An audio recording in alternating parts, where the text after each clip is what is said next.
Isankovete luhlelo leitalisebentisa kude iphocelele lomkhandlu ukuthi utshintshe isinqumo sawo. Lenhlangano yomphakathi ihlele kuphatamisa nekungavumeli ukuthi impophalatsa akhulume netakhamuti talomasipala. Lenhlangano ihlele kubamba umbhikisho ekupheleni kwalenyanga.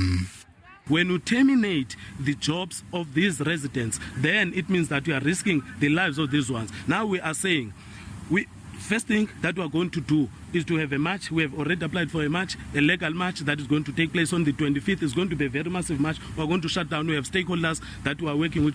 Usenjalo i-SAMWU utitsile tinkulumo letitsi lomasipala kahocisa tinkhontileka tisebenti letitsindzekako. Evikini leliphelile lomasipala utse usehlelweni lokukhulumisana ngenhloso yokwenta letinye tinkhontileka kutsi tisebente ngalokusemtsetfweni. Kepha lenyonyana itsi lesincumo salomasipala sekulandza tinsita tekusebenta kutisebenti kukhombisa kona kutsi ticoshiwe.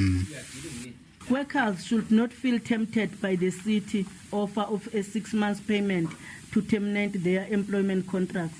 We do not need to remind these workers of the high levels of unemployment and the less chances of getting employed.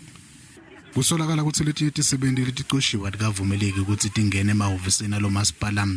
Lenyonyana yagcizelela kutsi letikhundla tingaphansi kwebhodi yalomasipala futsi ayimange yatiswe. Kepha lomasipala uticitsile letinsolo letitsi loludzaba lutsindza tisebenti futsi lungaphandle kwesandla semkhandlu.